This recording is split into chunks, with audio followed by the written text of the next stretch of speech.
Good evening, friends. Today we are discussing ICI questions and RTP question of past examination.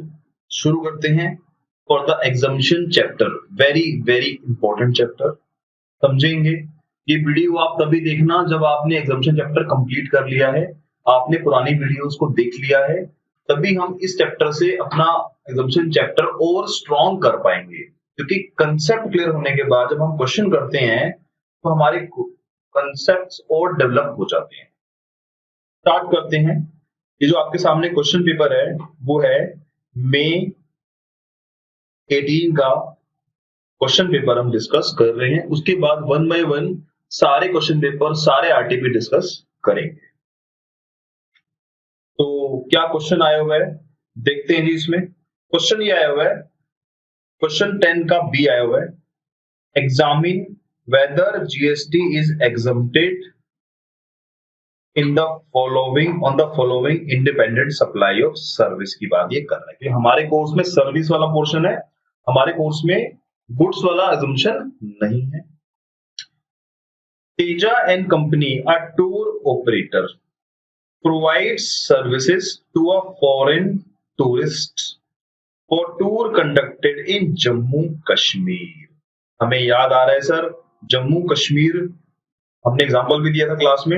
India में कोई tour हो रहा है तो उसको हम एग्जम्प्ट नहीं करते। कोई टूर अगर इंडिया के बाहर हो रहा है और हमने किसी फॉरेन टूरिस्ट को दिया है तो ही हम उसको एग्जम्प्ट करते हैं। तो इसको हम क्या लिख के आएंगे, टैक्सेबल लिख के आएंगे। और ये हमने रफ में लिख लिया और हमने क्वेश्चन पेपर में निशान लगा लिया, हमने छोटा सा पेंसिल टी लिख दिया। अभी हम क्वेश्चन पढ़ते हुए हल्का सा मार्क लगा दिया क्वेश्चन पेपर पे कि हाँ ये टैक्सेबल है। ठीक है जी। उसके बाद फिर हम जब ड्राफ्टिंग करेंगे, ड्राफ्टिंग करते हुए लिखेंगे कि क्या इसमें लिख के आना है। मैं आपको एक क्वेश्चन बस लिख के दिखाऊंगा, बाकी सबका तरीका आपका सेम रहेगा। Message Purva acts as a team manager. याद आ रहा है सर हमारे को, team manager, referee, umpire, player सब कवर होते हैं। Indian sports league ISL, Indian sports league के लिए काम करता है। और रिकॉग्नाइज स्पोर्ट्स बॉडी, याद आ रहा है सर हमारे को, रिकॉग्नाइज स्पोर्ट बॉडी वहां पे डिफाइन थी लॉ के अंदर। रिकॉग्नाइज स्पोर्ट बॉडी के अंदर सारे ओलंपिक वाले आते हैं, इंटरनेशनल वाले आते हैं, नेशनल वाले आते हैं। ये मैंने कभी सुना नहीं इंडियन, मुझे याद नहीं आ रहा मैंने कभी सुना है। मैंने नेशनल तो सुना है, क्योंकि नेशनल वर्ड हर बंदे को लगाना अलाउ भी नहीं होता। तो नेशनल वर्ड तो मैंने सुना है, ओलंपिक सुना है, बट इंटरनेशनल भी सुना है, बट मैंने ये इंडियन वर्ड नहीं सुना। एग्जामिनर ने बड़ी खूबसूरती से नेशनल वर्ड की जगह इंडियन वर्ड यूज कर लिया।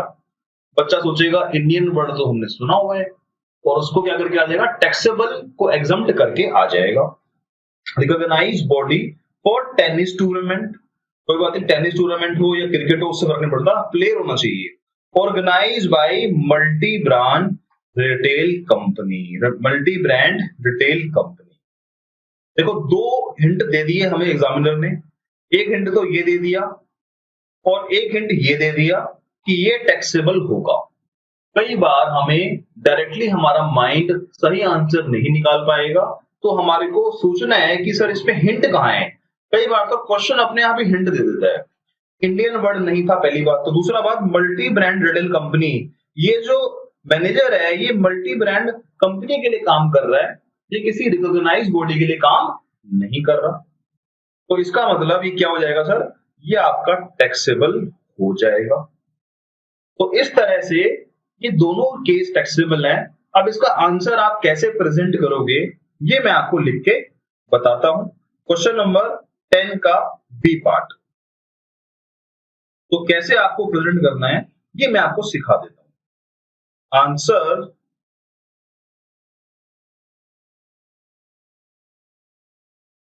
टू क्वेश्चन नंबर 10 का बी पार्ट। 10 का बी पार्ट का पहला क्वेश्चन आप लिखोगे, टूर ऑपरेटर सर्विसेज प्रोवाइडेड। या तो एक तरीका इसका ये है, बेस्ट तरीका क्या है, पहले आप लिखो कि आपका आंसर क्या है। आप लिख रहे हो टैक्सेबल, आपने अपना फरमान जारी कर दिया कि ये टैक्सेबल है, आपने बता दिया टैक्सेबल है, आपका माइंड सेट हो जाएगा कि हाँ ये टैक्सेबल है। अब उसके बाद आंसर दे रहे हो, tour operator services provided to a tourist, foreign tourist located located outside India is exempt wide notification number 12/2017 CTR। ये नोटिफिकेशन नंबर आप याद कर लो, ये आपको हर एग्जामिनेशन में लिख के आनी है। याद रहे अच्छी बात है, नहीं याद रहे तो, पर अगर याद रहे तो अच्छी बात है कि ये नोटिफिकेशन सबके लिए सेम है। तो tour operator service provided by two foreign tourist located in outside India is exempt,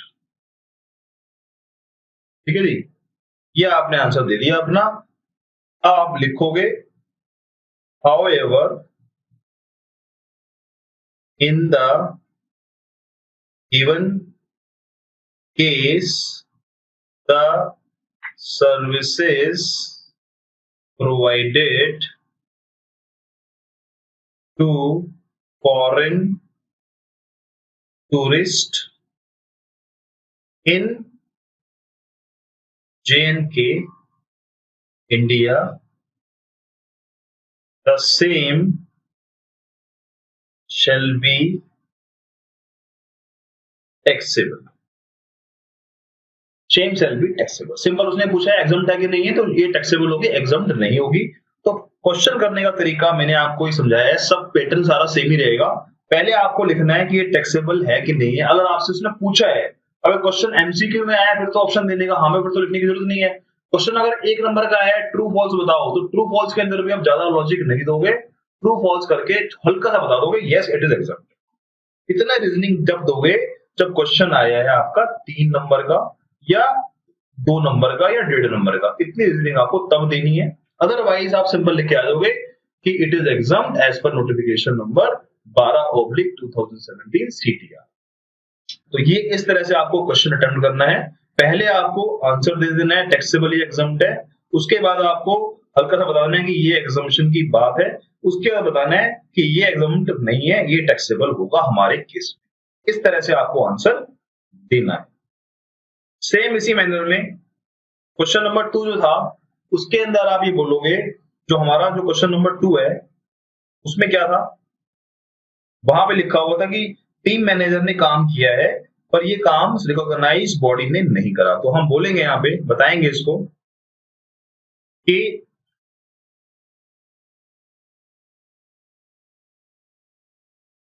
services provided by team manager to a recognized sports body is exempt। यहां पे लिखा होगा पहले आंसर टैक्सेबल, यह आपने आंसर दे दिया कि टैक्सेबल है। Recognise service provided by team manager to recognise body is exempt, however in the given case the sports body is not recognized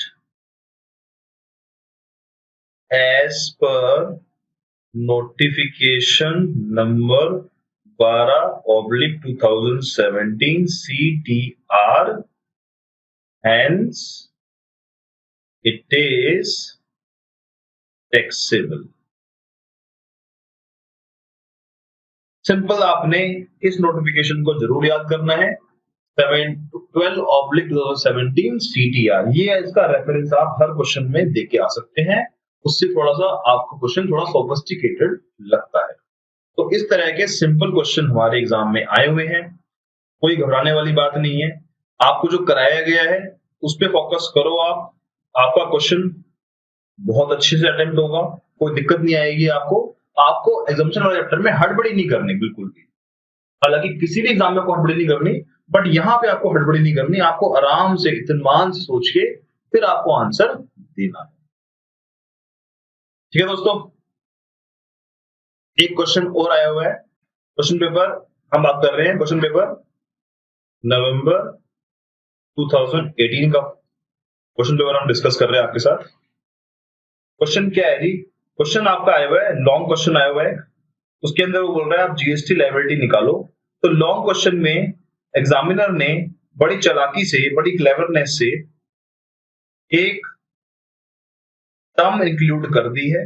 ये लॉन्ग क्वेश्चन के अंदर ही उसने एक बीच में एक टर्म डाल दी है, ये टर्म डाल दी है जो कि है चैप्टर एग्जामिनेशन से। तो आपको ध्यान रखना है, इन चीजों का बड़ा ध्यान रखना है आपको कि आपको क्वेश्चन पेपर बड़ा आराम से पढ़ना है, बड़े इत्मीनान से, इम्तिहान से पढ़ना है, गलती नहीं करनी।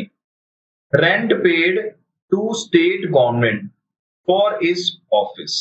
ये रेंट पेड किसने किया है जी, ये रेंट पेड किसने किया है, धीरज ने किया है। रेंट पेड गवर्नमेंट को पे किया है, तो गवर्नमेंट ने ये सर्विस दी थी, गवर्नमेंट के लिए क्या है, ये इनवर्ड सप्लाई है। तो इस रेंट पेड पे आपको याद होगा, rent paid for immovable property case में हम रिवर्स चार्ज लगाते हैं, तो इसके ऊपर जीएसटी पे होगा आरसीएम में, और ये टैक्स कौन पे करेगा, धीरज जो है वो टैक्स पे करेगा आरसीएम के अंदर। ध्यान रखना, इस तरह के क्वेश्चन आपको पढ़ते हुए आपको देखना है कि कहीं इसके अंदर बीच में कोई एग्जाम्पशन तो नहीं डाल दी है, तो ये टैक्स पे होगा, ये टैक्सेबल है रिवर्स चार्ज में। इस तरह की एग्जाम्पशन गवर्नमेंट को, टू गवर्नमेंट, ये क्या है, टू गवर्नमेंट वाला पॉइंट है, वहां हमने ये पढ़ा था। उसके बाद receive for services toward conduct of exam, Lowell university Pune recognised by law for inter state transaction. अब ये क्या डाला है इन्होंने, जानबूझ के डाल दिया मसाला इंटर, इससे कोई मतलब नहीं क्वेश्चन का कोई लेना देना है ही नहीं इससे, इंट्रा हो, ये तो बीच में जानबूझ के, कहते ना खाने के बीच में धनिया डाल दिया, गरम मसाला डाल दिया, जानबूझ के मसाला डाल दिया। तो इससे आपको घबराना नहीं है इन चीजों से। अक्सर एग्जाम में क्या होता है, बच्चा ये देख के घबरा जाता है, ये देख के घबरा जाता है, ये देख के घबरा जाता है। आपको बड़े ठंडे दिमाग से क्वेश्चन को पढ़ना है, फालतू बातें इग्नोर कर देनी है। तो यहाँ पे क्या आंसर आएगा जी, एग्जाम के लिए हमने कोई सर्विस ली है, स्कूल वालों के लिए क्या है, ये स्कूल वालों के लिए इनवर्ड सप्लाई है। ये सर्विस किसने दी है, ये सर्विस धीरज ने दी है, और धीरज ने किसको दी, स्कूल को दी है। तो स्कूल वालों के लिए इनवर्ड सप्लाई होगी। एग्जाम के लिए कोई सब हम सर्विस देते हैं तो वो कॉलेज के लिए भी, स्कूल के लिए भी, इंस्टीट्यूट के लिए भी हमेशा एग्जाम्ड होती है। क्या आपको याद होगा, कॉलेज के लिए ली गई सर्विस, क्योंकि ये जो सर्विस है ये किसके लिए है, एग्जाम से रिलेटेड है। एग्जाम से रिलेटेड हम सर्विस के लिए सिर्फ हम क्या बाहर करते थे, रिकॉग्नाइज कॉलेज के लिए क्या बाहर करते थे, हम बाहर करते थे सिर्फ और सिर्फ catering service, food service, transport service, पर एग्जाम से रिलेटेड सर्विस को हम टैक्सेबल नहीं करते। तो ये सर्विस क्या होगी, आपकी एग्जाम्ड होगी, एग्जाम सर्विस होगी। और आपको नोट भी देके आना है, ऐसे नहीं कि आपने सिंपल इसको माइनस, इसको ऐड नहीं करा वैल्यू में, आप नोट दोगे कि says this service is related to exam, conduct of exam by the recognised university, so it shall be exempted. Simple आपको इस तरह से आंसर देके आना। तो ये क्वेश्चन में 2 पॉइंट डाल दिए, यानी कि 2 नंबर का पॉइंट डाल दिए इसके अंदर, जो हमारे बिलोंग करते हैं एग्जामिनेशन चैप्टर से। उसके बाद एक क्वेश्चन और आ गया बीच में, ये क्वेश्चन हमारा एक और आया है जो कि हमारा एग्जामिनेशन चैप्टर से लिंक बिलोंग करता है। यहां पे क्या लिखा है, डिसाइड विद रीजन, रीजन बताना है, रीजन का 1 नंबर होगा, आंसर का आधा नंबर होगा। Following independent services are exempt और not, SS fast transit a good transport agency transported relief material. Sir ये तो हम पढ़ के आ चुके हैं, रिलीफ मटेरियल नेचुरल हो या मैन मेड हो, ये तो हमेशा एग्जम्प्ट होता है। बड़ा आसान क्वेश्चन है, उसमें लिखोगे As per exemption notification 12/2017 CTR, the services provided by GTA agency, goods transport agency for transporting relief material is exempt. Simple लिख के आओगे और आपका पूरा नंबर 1.5 नंबर आपको मिल जाएंगे. सिंपल है जी. Kian Enterprises, an event organizer, provided services to Breathing Wall Limited by organizing a business exhibition. ये एग्जीबिशन कहाँ हुई है? प्रगति मैदान में हुई है और इंडिया मेक इन इंडिया के लिए हुई है. तो बिजनेस एग्जीबिशन जो होती है, जो इंडिया के बाहर होती है, इंडिया के बाहर होती है, उसको हम एग्जम्प्ट करते हैं. इंडिया वाले को हम एग्जम्प्ट नहीं करते. तो ये हो जाएगा आपका टैक्सेबल. तो आप लिख के आओगे इवेंट और services of event to be organised by Kian Enterprises provided in India shall be taxable because it has not been provided out of India. Simple taxable करके आ जाओगे इसको. तो सिंपल क्वेश्चन इस तरह से आईसीआई ने आपसे पूछे हुए हैं. बस आपको ध्यान से धैर्य रख के क्वेश्चन को पढ़ना है. बहुत आसान आए हुए हैं, बल्कि ये बहुत स्कोरिंग चैप्टर है. इसके अंदर आप ज्यादा स्कोर कर पाओगे चैप्टर में, क्योंकि आपको अगर कंसेप्ट क्लियर है, आंसर बहुत सिंपल होते हैं इसके. ठीक है दोस्तों, आगे करते हैं. एक क्वेश्चन पेपर और डिस्कस कर लेते हैं. मई 2019 का देखते हैं जी क्या होगा. सिंपल मैंने ऑलरेडी कराया हुआ है. एक बैंक है, उस बैंक ने क्या दिया आपको? एक्सटेंडेड लोन दिया है. तो लोन क्या होता है? नॉट सप्लाई है. Already I have discuss this concept in our valuation chapter. मैं दोबारा रिपीट कर रहा हूं इसको. ये सप्लाई नहीं है, क्योंकि हमने लोन दिया है. लोन देना सप्लाई नहीं होता, मनी देना सप्लाई नहीं होता. उसके बाद आपने प्रोसेसिंग फीस ली है कस्टमर से, ये आपकी टैक्सेबल है. कमीशन लिया आपने, ये आपका टैक्सेबल है. इंटरेस्ट इनकम हमेशा एग्जम्प्ट होती है, बट क्रेडिट कार्ड की इंटरेस्ट इनकम क्या होती है? हमेशा टैक्सेबल होती है. डेबिट कार्ड की, अकाउंट की या किसी और कारण से लोन की, उसकी जो इंटरेस्ट इनकम होती है वो आपकी हमेशा एग्जम्प्ट होती है. बट क्रेडिट कार्ड की जो टैक्सेबल इनकम है, इंटरेस्ट इनकम है, वो टैक्सेबल होती है. उसके बाद इंटरेस्ट आपने रिसीव करा है हाउसिंग लोन पे, ये आपका हमेशा एग्जम्प्ट रहता है. उसके बाद आपने पढ़ा है मिनिमम बैलेंस चार्जेस है, ये आपका क्या होता है? ये भी आपका टैक्सेबल होता है. तो बैंक की इंटरेस्ट की और फॉरेक्स की सर्विस होती है, वो हमेशा एग्जम्प्ट रहती है. उसके अलावा जो सर्विस है वो आपकी हमेशा एग्जम्प्ट टैक्सेबल रहती है. तो ये क्वेश्चन हम ऑलरेडी कर चुके हैं, डिस्कस जो किया था चैप्टर वैल्यूएशन. दोबारा से मैंने करा दिया इसको. एक क्वेश्चन और आया जी, डिसाइड विद रीजन. रीजन हमें चाहिए. क्वेश्चन 4 नंबर का है, 2 नंबर का ये है, 2 नंबर का ये है. तो 1 नंबर रीजन का, 1 नंबर आंसर का, 1 नंबर रीजन का, 1 नंबर आंसर का. इस तरह से हमारे को क्वेश्चन को, ये मैं आपको सिखा रहा हूं ना, ये मार्किंग करना, ये सिर्फ जीएसटी के लिए नहीं करना आपको, ये हर पेपर में आपको सोचना है कि इसकी मार्किंग कैसे है, ताकि आप ज्यादा से ज्यादा स्कोर कर पाए.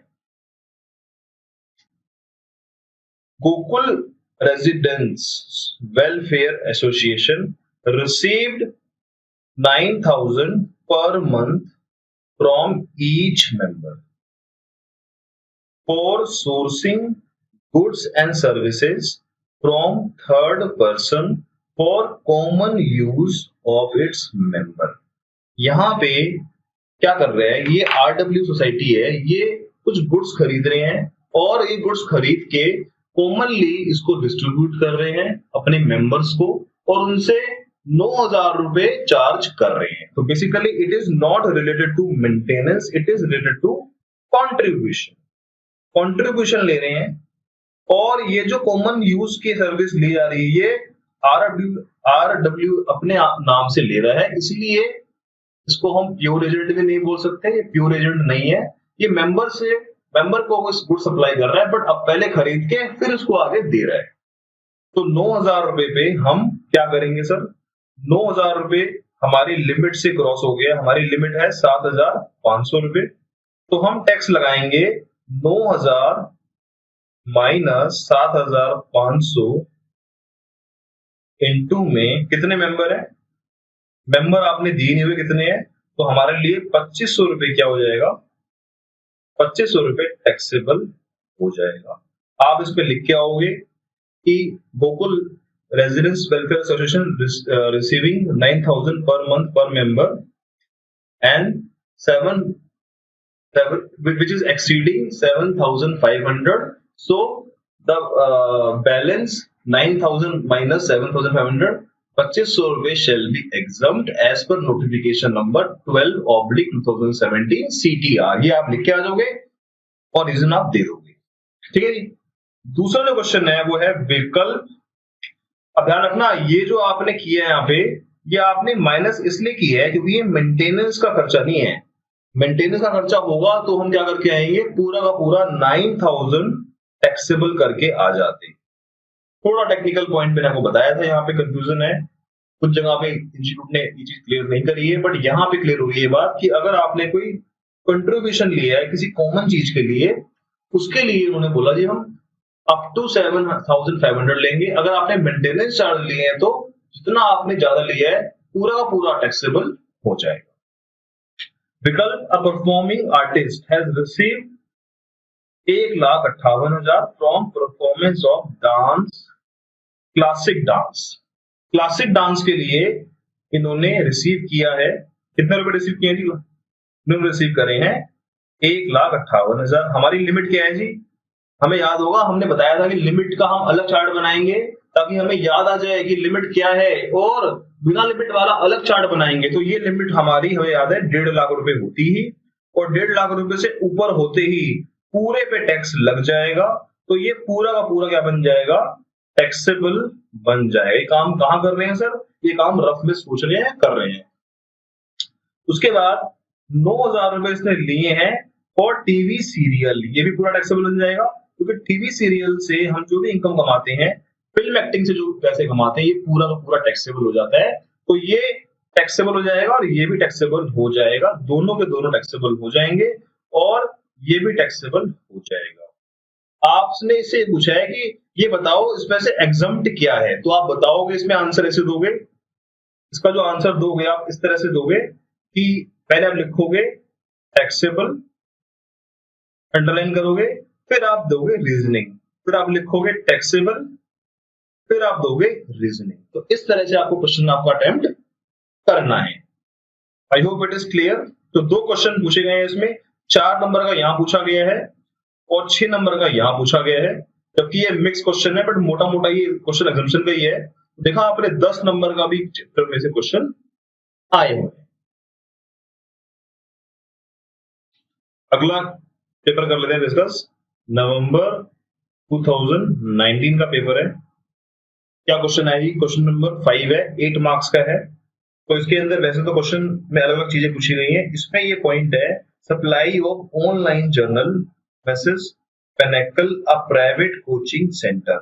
प्राइवेट कोचिंग सेंटर दे रहे हैं अप टू 12th क्लास। तो प्राइवेट कोचिंग सेंटर तो हमेशा टैक्सेबल होते हैं, चाहे वो ऑनलाइन जर्नल दे रहे हो, चाहे वो एजुकेशन दे रहे हो। तो ये आपको रीजन देना है कि प्राइवेट कोचिंग सेंटर को एग्जामिनेशन अवेलेबल नहीं है एज पर 12/2017, तो ये एग्जामिनेशन नहीं मिलेगी टैक्स। तो आपको नोट भी देके आना है साथ में, ये नहीं कि आपने आंसर दे दिया, सिर्फ आपको नोट देके आना है, आपको रीजन बताना है, तभी आपको 8 नंबर पूरे मिलेंगे, क्योंकि क्वेश्चन ज्यादा नंबर का है, आपको नोट भी देके आना पड़ेगा। उसके अलावा इसने बाकी क्वेश्चन जो हैं वो आपके किसी और सेक्टर से बिलोंग करते हैं। हम ढूंढते हैं अपना जो काम का चैप्टर है एग्जामिनेशन का। उसके अलावा इसके अंदर कोई और क्वेश्चन नहीं आया हुआ है, सिर्फ एक यही क्वेश्चन यहाँ पे आया था। एक क्वेश्चन नोट कर लेते हैं। नवंबर 2020 का पेपर है, साइकिल 2 का। चेक कर लेते हैं इसमें क्या है क्वेश्चन। क्वेश्चन नंबर 6 मार्क्स का। Green agro services registered provide following information. Agro मतलब एग्रीकल्चर। क्या कह रहा है? Service related to hearing of sheeps. हमने कहा जी हॉर्स के अलावा सब कुछ एग्जम्प्ट है। कोई भी जान हो, किसी के अंदर जान है, चाहे वो मधुमक्खी हो, चाहे वो कीड़ा हो, चाहे वो कोई मछली हो, कोई भी हो, तो हम क्या करेंगे? इसको एग्जम्प्ट करके आएंगे। हॉर्स के अलावा सारे पालन एग्जम्प्ट है। Services by way of artificial insemination of horse. Horse देखते ही हम क्या बोलेंगे? ये टैक्सेबल हो जाएगा। ये काम कहां कर रहे हैं? बार बार बोल रहा हूं, रफ में कर रहे हैं ताकि कॉन्फिडेंस बढ़ जाए। कॉन्फिडेंस बढ़ने के बाद फिर हम इसको छाप के आ जाएंगे, इतना अच्छा लिख के आएंगे, एग्जामिनर मजबूर हो जाएगा पूरे क्वेश्चन का पूरे नंबर देने के लिए। तो टैक्सेबल हो गया जी। Processing of sugar cane to jaggery. अब देखो शुगर केन टू जैगरी मतलब शुगर केन से जैगरी बना रहे हैं, उस प्रोसेस को क्या करेंगे हम एग्जम्प्ट करेंगे या टैक्सेबल करेंगे। क्या हो रही है, प्रोसेसिंग हो रही है शुगर केन से जैगरी बनाने की। तो शुगर केन से जैगरी बनाना क्या होता है आपका टैक्सेबल होता है, क्योंकि शुगर केन तक तो बात ठीक है, शुगर केन से जैगरी बनाना कहाँ होता है, ये आपका होता है फैक्ट्री में, ये खेतों में नहीं होता, ये मशीन से होता है। ये प्रोसेस कहाँ होता है, मशीन से होता है, इसलिए इसको हम टैक्सेबल करके आएंगे।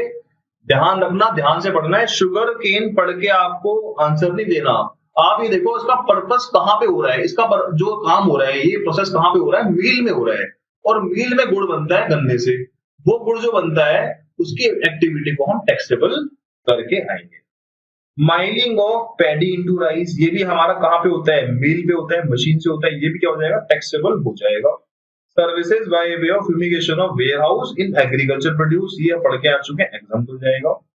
तो कितना आसान क्वेश्चन लग रहा है हमारे को, 6 नंबर ऐसे लग रहे हैं बिल्कुल फ्री के हैं, बट नॉलेज है तो फ्री के हैं, अदरवाइज तो आप अटेम्प्ट नहीं कर पाओगे। तो ये हो जाएगा एग्जाम, ये हो जाएगा टैक्सेबल क्योंकि हॉर्स का है, ये हो जाएगा आपका टैक्सेबल, ये हो जाएगा आपका टैक्सेबल, और ये हो जाएगा आपका एग्जाम।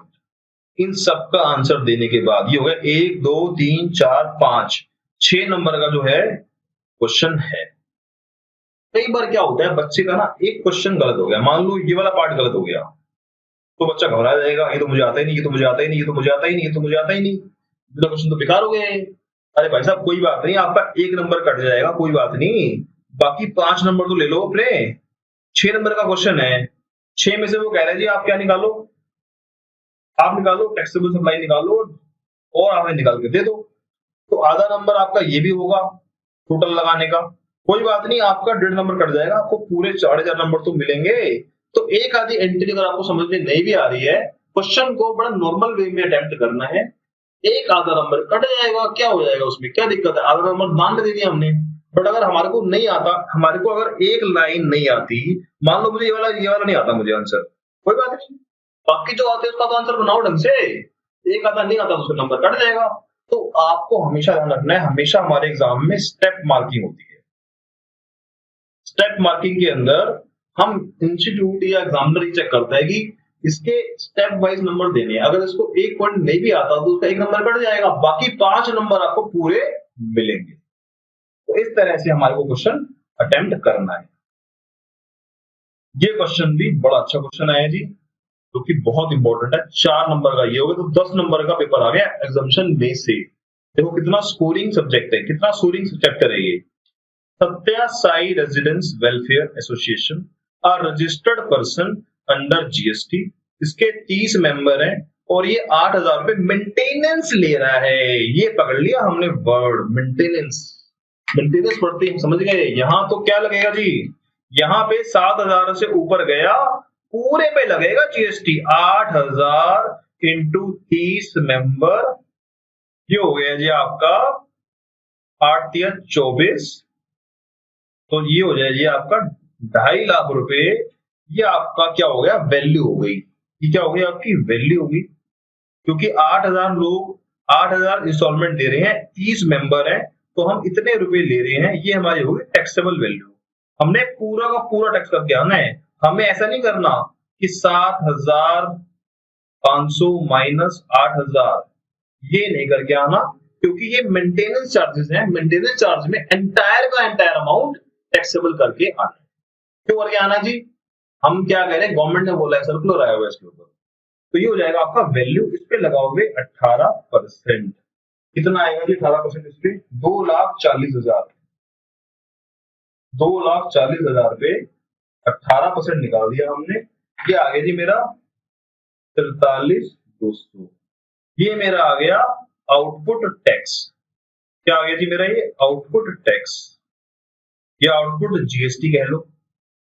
अब इसमें से लेस करूंगा मैं आईटीसी, आपको याद होगा आरडब्ल्यू को आईटीसी अलाउड है, किसका, जनरेटर का, टूल का, इनपुट का, इनपुट सर्विस का इनको आईटीसी अलाउड होता है। आगे बढ़ते हैं, क्वेश्चन क्या है। उसके बाद एसोसिएशन ने परचेज किया है वाटर पंप। वाटर पंप में इन्होंने 9,000 का जीएसटी पे करा है, तो हम लिखेंगे जी आईटीसी ऑन वाटर पंप। मैं आपको रफ में करके दिखा रहा हूं, 9,000 रुपए का हमारे को आईटीसी मिल जाएगा। उसके बाद इनपुट सर्विस लिए हमने, इसके अंदर 3600 रुपए का हमारा इनपुट सर्विस का बिल है, तो इनपुट सर्विसेज 3600 का हमारा ये भी आईटीसी मिल जाएगा। तो 43,200 माइनस 9,000 माइनस 3600, ये आ जाएगा ये हमारा आंसर जीएसटी पेबल। जीएसटी क्या निकालना है हमारे को, जीएसटी पेबल निकाल के दिखाना है। और ये हमारा जो है इसको हमें एज्यूम करना है ये एक्सक्लूसिव ऑफ जीएसटी है, और इसका हमें एक नोट देना पड़ेगा। नोट मतलब पैसा नहीं कह रहा, नोट मतलब नोट देना है उसको कि ये हम एज्यूम कर रहे हैं कि 8,000 रुपए में जीएसटी एक्सक्लूड है, जीएसटी हटा हुआ है, ये नोट देना पड़ेगा। इस नोट का भी आधा नंबर होता है। तो 4 नंबर का जो क्वेश्चन है ये देखने में आपको मुश्किल लग रहा है, कितना आसान क्वेश्चन है ये। मतलब अगर मैं इस क्वेश्चन को अटेम्प्ट करने बैठूं तो सिर्फ मैं ज्यादा से ज्यादा 3 मिनट लगाऊंगा। 3 मिनट में क्वेश्चन सॉल्व हो जाएगा गोली की तरह, और मैं आगे बढ़ जाऊंगा। इस तरह के क्वेश्चन तो लॉलीपॉप क्वेश्चन है, ये तो आप अपना वरदान मांगो मानो या अपने आप को बड़ा खुशकिस्मत मानो कि इस तरह क्वेश्चन एग्जाम में आ गए तो आपके लिए बड़ा ही अच्छा है। तो ये आंसर मैंने निकाल के दिखा दिया आपको रफ में। इस तरह से आप रफ में करने के बाद, ये रफ में कहां कर रहे हो, ये कर रहे हो अपनी आंसर शीट पे, वहां करके अब आप इसको फटाफट फेल कर दोगे। सबसे अच्छी बात है कि इसके अंदर जीएसटी जो आईटीसी दिया हुआ है, इसके अंदर आपको सीजीएसटी एचजीएसटी अलग नहीं करना।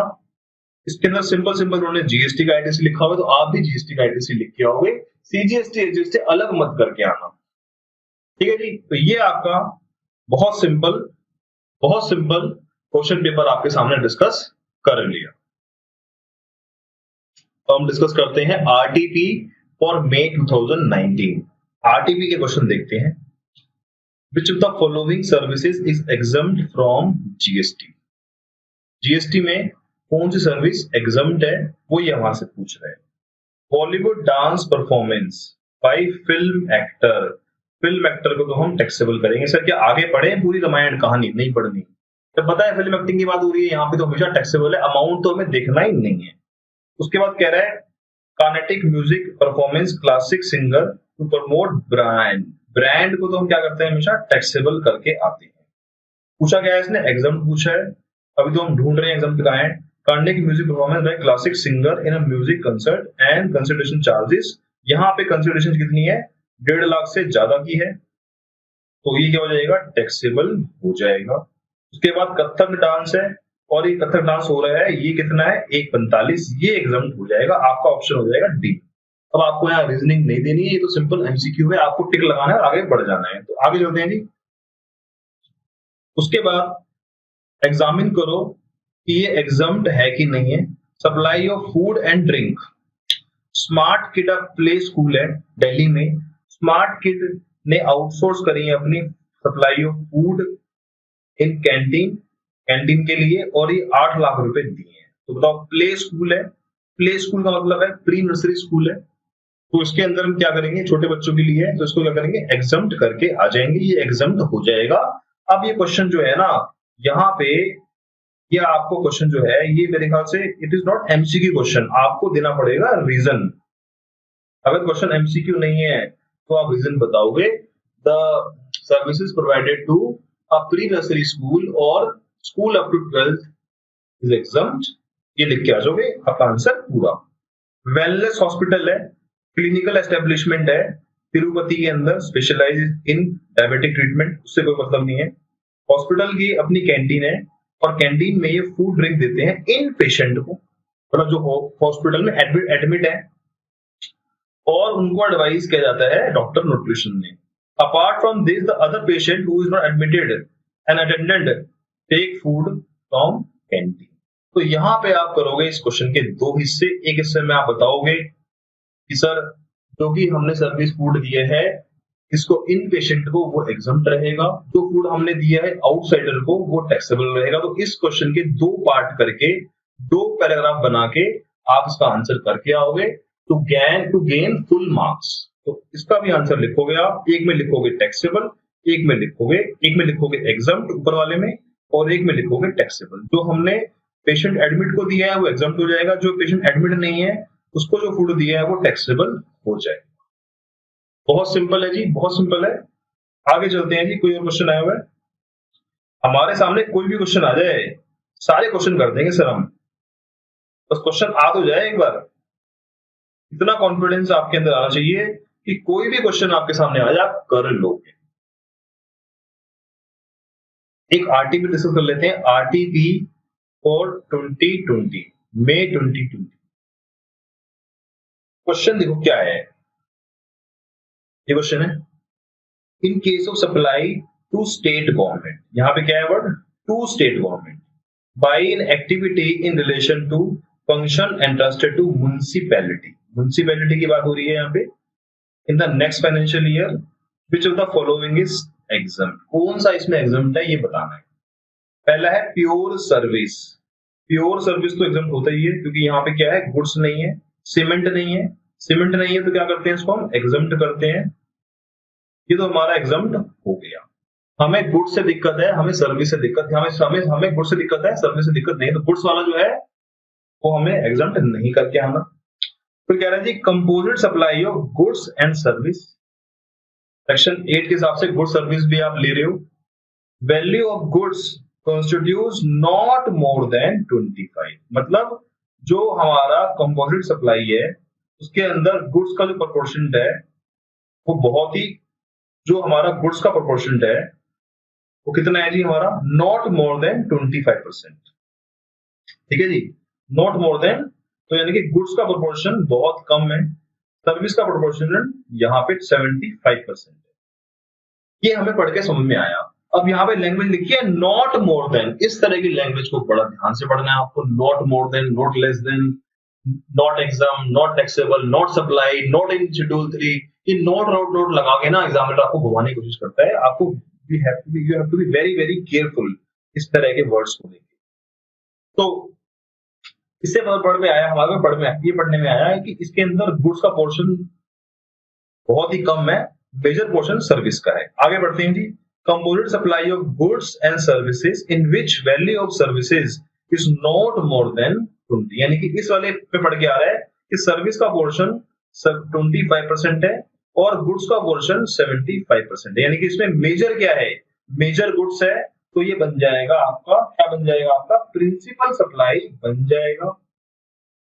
एग्जामिनर ने बहुत डीप में पूछ लिया आपसे, बहुत डीप में पूछ लिया आपसे, इतना डीप में पूछ लिया कि क्या बताऊं आपको, उस टाइम पे इतना माइंड आपका चल नहीं रहा होता एग्जामिनेशन हॉल में, इतना ज्यादा डीप में जाना बच्चों के साथ मैं तो पर्सनली मतलब अच्छा नहीं मानता, क्योंकि हमारे को आप क्या चेक कर रहे हो, आप हमारा ब्रेन चेक कर रहे हो कि हमारे ब्रेन में कितनी शक्ति है, हमारे ब्रेन में कितनी पावर है कि हम कितना ज्यादा याद रख सकते हैं, मेमोरी चेक कर रहे हो हमारी आप।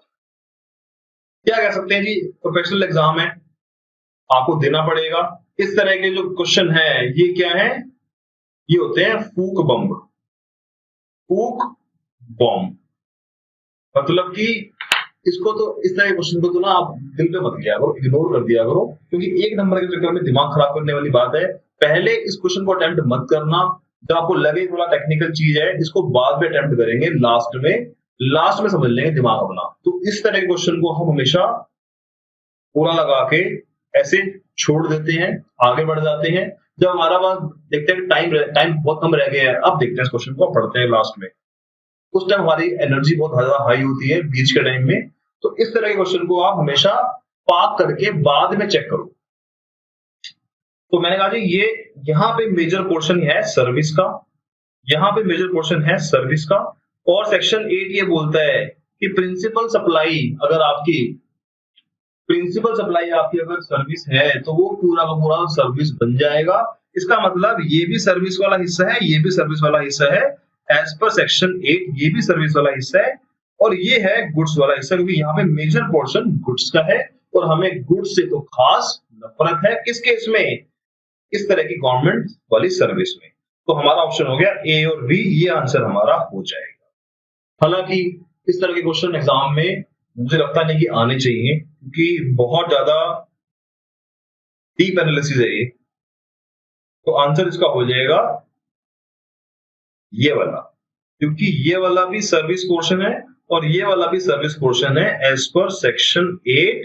कंपोजिट सप्लाई के केस में प्रिंसिपल वाले को हमें मेन सप्लाई मानना होता है, तो यहाँ पे मेन सप्लाई सर्विस है तो वो सर्विस बन गई, सर्विस बन गई तो क्या हो जाएगा, वो भी बन गई प्योर सर्विस बन गई, और इसलिए हमने ऑप्शन किया नंबर डी। तो इस तरह के क्वेश्चन भी एग्जामिनर ने आपसे पूछे हुए। आगे चलते हैं जी। एक क्वेश्चन ये आया हुआ जी, निकेतन स्कूल ने क्या किया है जी, एक प्री स्कूल है अप टू 12th क्लास है, तो इसकी ट्रांसपोर्टेशन एग्जम्प्ट है, कैटरिंग एग्जम्प्ट है, और catering performance in such institution, cleaning भी एग्जम्प्ट है, तो ये तीनों एग्जम्प्ट है। क्या आंसर है, ये आंसर है, डी आंसर है, सिंपल है जी बहुत। प्री स्कूल है तो सारी सर्विस एग्जम्प्ट है। इस तरह के सिंपल क्वेश्चन आर्टिकल के दिए होंगे। आप सोचो कि हमारा लेवल तो कितना इससे ऊपर है, तो घबराने वाली हमें कोई बात नहीं है। और देखते हैं जी क्या क्वेश्चन आए हुए हैं। ये क्वेश्चन ये आया हुआ है जी, which of the following is not exam, ठीक कह रहा है नॉट एग्जाम। अब आप ध्यान से पढ़ना है आपको पेपर में, ये लिखा है नॉट एग्जाम पूछ रहा है। तो इस तरह के क्वेश्चन में जहां नोट का यूज होता है, आपको मैंने टेक्निक बता रखी है क्लास में। टेक्निक क्या करोगे, loading unloading of paddy, loading unloading of paddy, yes paddy धान होती है तो ये होती है एग्जाम्प्ट। आप लिख लो एग्जाम्प्ट, आप यहां लिख लो exempt. Loading unloading of sugar cane, ये भी एग्जाम्प्ट होती है। Loading unloading of tea bag क्या होता है, it is not agriculture produce, इसको बनाया जाता है फैक्ट्रीज के अंदर, तो ये हो जाएगा। अब लिखो not exempt, don't write taxable, right non exempt. Examiner की लैंग्वेज को ही यहां यूज करा मैंने जानबूझ के, ताकि दिमाग आपका खराब ना हो, आप सिंपल जो आंसर है गर्मा गर्मी में गलत आंसर नहीं लेके आना। Loading of unloading of potato, ये हो गया एग्जाम। तो आप क्या कर रहे हैं, वो पूछ रहा है आपसे नॉट एग्जाम बताओ, तो नॉट एग्जाम क्या हो गया, ये हो गया मेरा टिक्का।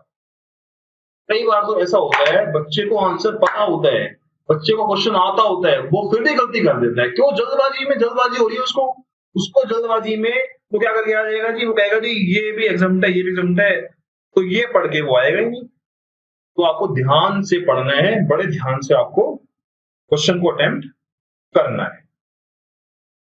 तो ये इस तरह के क्वेश्चन हमारे। एक क्वेश्चन और आया हुआ है जी आरटीपी के अंदर, तो नवंबर में 20 की आरटीपी तो काफी इंपॉर्टेंट लग रही है मुझे, यहां से क्वेश्चन आ सकते हैं। देखते हैं जी। एक गेस्ट हाउस है situated in Shimla, providing boarding and lodging services to tourist at economic cost. Single deluxe room का जो चार्ज है वो क्या है, ये वाला है। अब ये क्या है, चार्ज है, it is not declared value, it is value, it is actual value. तो हमें पता है कि हमारा जो प्रोविजन है यहां पे एग्जम्प्ट होता है, 999 पे एग्जम्प्ट होता है, ये हम पढ़ चुके हैं, तो ये तो हमें क्लियर हो गया जी, एग्जम्प्ट है। उसके बाद कह रहा है जी, will your answer change if the single deluxe room per day is charge is 1000 rupees. अब यहां पे हालांकि आपने तो अभी रिसेंटली क्लास ली है, आपको तो ये याद है, बट आप बहुत टाइम बाद इसको याद करोगे तो आपको शायद याद भी ना आए कि ये 1000 था या 1000 से ज्यादा था। याद नहीं आएगा कोई बात नहीं, बट इसका जो हमारा आपको याद होगा, होटल के केस में मैं आपको लिखा देता हूं। होटल के केस में अगर आपका होटल का केस है तो हमने ये पढ़ा था कि अगर आपकी एग्जम्पशन होगी, कब होगी, अगर आपका केस 1000 रुपए है और उससे लेस है, 1000 रुपए और लेस दोनों में एग्जम्पशन होती है होटल वाले केस में। बड़े ध्यान से पढ़ना है जी। अगर आपका होटल है, होटल बाय ट्रस्ट या धर्मशाला बाय ट्रस्ट या फिर रूम बाय ट्रस्ट, अगर रूम बाय ट्रस्ट है, मैं इसको होटल नहीं करता, मैं करता हूं उसको रूम बाय ट्रस्ट। अगर ट्रस्ट ने कोई रूम किराए पे दिया है तो हम क्या करते हैं जी, उस केस में क्या रूल था, मैं हिंदी में लिख रहा हूं, एग्जम्प्ट होगा, एग्जम्प्ट होगा, कब होगा एग्जम्प्ट, अगर आपकी वैल्यू कब है, अगर आपकी वैल्यू बिलो 1000 है, बिलो 1000 है तो ही कम होगा, अगर 1000 है तो एग्जम्प्ट नहीं। तो थोड़ा सा डिफरेंस है यहाँ पे होटल में और ट्रस्ट के रूम में। डिफरेंस क्या है, यहाँ 1000 रुपए में भी एग्जम्प्ट है और 999 में भी एग्जम्प्ट है। यहाँ पे 999 पे तो एग्जम्पशन है बट 1000 रुपए पे एग्जम्पशन नहीं है। तो इस तरह के डीप पॉइंट एग्जामिनर आपसे टेस्ट कर रहा है। वो आपसे एक्सपेक्ट कर रहा है कि आप एक एक रुपए का भी हिसाब रखो। आप ये भी ध्यान रखो कि कहाँ पे 1000 है, कहाँ पे 999 है। तो ये आपको चार्ट से ही क्लियर होगा। इस तरह के क्वेश्चन आपको वहां से क्लियर हो जाएंगे। तो ये हमने कर लिया जी, ये क्वेश्चन भी हमने डिस्कस कर लिया जो आपके एग्जामिनेशन में आया हुआ। ठीक है दोस्तों, एक क्वेश्चन देखते हैं। नवंबर 2020 की आरटीपी में एक क्वेश्चन आया हुआ, क्वेश्चन नंबर 13। लॉन्ग क्वेश्चन है। इसमें बताया हुआ है ये आपकी पेमेंट है, ये आपकी रिसिप्ट है, मतलब ये क्या है, आपकी सप्लाई है और ये आपके आईटीसी के लिए दिया हुआ है। बेसिकली कहने का तरीका अलग है। पेमेंट मतलब आपने परचेज करी है, आईटीसी की बात कर रहे हैं, ये आपकी सप्लाई है। तो ये आपकी ऑफिस स्टेशनरी है, ये आपकी आपने कैलकुलेटर वगैरह बेचा है और ये आपने सप्लाई करी है intra state supply of business correspondent to Suvidhi bank with respect of urban area. क्या वर्ड है, अर्बन एरिया। आपको याद होगा अर्बन एरिया कवर नहीं था, रूरल एरिया कवर था। इसको हम क्या करके आ जाएंगे, टैक्सेबल करके आ जाएंगे। एक बड़े क्वेश्चन में एक छोटी सी लाइन डालकर आपसे एग्जामिनर ने एग्जामिनेशन की टेस्ट कर ली। तो इसको आप नोट देके आओगे। सिंपल कहानी लिख के आनी है कि as per notification number 12/2017 CTR services provided by business correspondent to bank situated in urban area is not exempt, situated in rural area is exempt। तो इस केस में ये टैक्सेबल होगी। इस तरह से भी एग्जामिनर आपको बीच बीच में चेक करता रहेगा। वो आपको हर तरह से चेक करना चाहता है, हर एक लिहाज से आपको चेक करना चाहता है। ये देखो जी, यहां पे भी एग्जामिनर ने आपको बीच में चेक कर लिया है। वो आपसे बीच बीच में चेक करने की बातें कर रहा है। Amount receive for providing security in house keeping to Dhani public school. Pre school है, प्री नर्सरी स्कूल है, तो इस तरह की जो सर्विस है इसको हम एग्जम्प्ट करते हैं क्योंकि ये हमारा पार्ट है टीसीएस का, transportation catering and cleaning service, food service. तो ये हो जाएगा हमारा एग्जम्प्ट। उसके बाद इसने ट्रांसपोर्टेशन ऑफ स्टूडेंट के लिए, फैकल्टी के लिए, लोटस पब्लिक स्कूल के लिए जो रिसीव कर रहा है ये भी आपका एग्जाम्प्ट हो जाएगा। उसके बाद इसने एग्जामिनेशन के लिए पैसे लिए हैं, एग्जामिनेशन के लिए तो हर केस में एग्जाम्प्ट ही होता है। उसके बाद फीस ली है coaching to student for competition exam, तो ये प्राइवेट कोचिंग है, private coaching always taxable. But आपको आंसर ऐसे देके नहीं आने, आपको हर चीज का एक नोट देके आना है और साथ में एक्सप्लेनेशन देके आनी है। तो इस तरह के लॉलीपॉप क्वेश्चन आपके सामने हैं दोस्तों। बहुत पढ़ लिया आपने, बहुत पढ़ लिया। अब अच्छे से रिवाइज करके अच्छे नंबर लेके आने हैं आपको। तो ये हमारा खत्म हो गया दोस्तों। ये हमने सारे क्वेश्चन आरटीपी के और अपने पास्ट एग्जामिनेशन के कर लिए हैं। आपको मैंने बुक के नोट्स के बाद भी कुछ क्वेश्चन दिए हुए हैं, उसको भी आप ट्राई कर लेना और किसी भी क्वेश्चन को ट्राई कर लेना पूरे जहान का। आपको सारे क्वेश्चन आपके हो जाएंगे। बट हमको थोड़ा सा अपना माइंड सेट ऐसा रखना है कि हमारे को कॉन्फिडेंट रहना है और हमको रिवाइज अच्छे से करना है। मैं बार बार बोल रहा हूँ, रिवाइज अच्छे से करना है, तभी आपके अच्छे मार्क्स आ पाएंगे। रिजल्ट आ चुका है आप लोगों का, इंटर वाले स्टूडेंट का कोई 2 नंबर से रह गया है, कोई किसी के बहुत कम नंबर आए हैं। तो जो बच्चे रह गए हैं किसी भी कारण से वो निराश ना हो। मैं आपको वादा करता हूं कि जीएसटी और टैक्स में आपके 60+ मार्क्स लाने की हमारी जिम्मेवारी है। हम आपको पीछा नहीं छोड़ेंगे, बट आप हमारा साथ दो। आप हमारे हिसाब से जो भी आपको रिवाइज करवा रहे हैं, कंसेप्ट रिवाइज करवा रहे हैं, क्वेश्चन करवा रहे हैं, उसको अटेम्प्ट ध्यान से करो, ध्यान से पढ़ो, रिवाइज करो, क्वेश्चन पूछो, टेस्ट दो, एमसीक्यू करो और मेहनत करके आपको इस बार सफल होना है। Thank you so much. Class ये रखते हैं, नेक्स्ट क्लास में करेंगे पेमेंट वाला चैप्टर। Thank you. अब हमारी क्लास ज्यादा नहीं रह गई है, घबराने की बात नहीं है। बच्चों के घर में क्वेरी आती है, सर कब कोर्स खत्म होगा, कब आपका कोर्स टाइम पे खत्म हो जाएगा। 2-4 दिन एक्स्ट्रा लग भी जाएंगे तो कोई दिक्कत वाली बात नहीं है, बट हम कोर्स को धीरे धीरे अच्छे से कर रहे हैं। पहले हमने आपको प्रॉमिस नहीं किया था कि हम आपके साथ क्वेश्चन आंसर एग्जाम के भी डिस्कस करेंगे। कुछ उस वजह से हमारा टाइम थोड़ा ज्यादा लग रहा है क्योंकि हम एग्जाम के क्वेश्चन डिस्कस कर रहे हैं। अदरवाइज तो हमारा कोर्स अभी तक खत्म हो चुका होता, बट हमारा पर्पस खत्म करना नहीं है, हमारा पर्पस तो अच्छे नंबर दिलवाना है। तो इसलिए टाइम लगा रहे हैं, बट अच्छी क्वालिटी आपको देंगे। Thank you so much, take care, bye.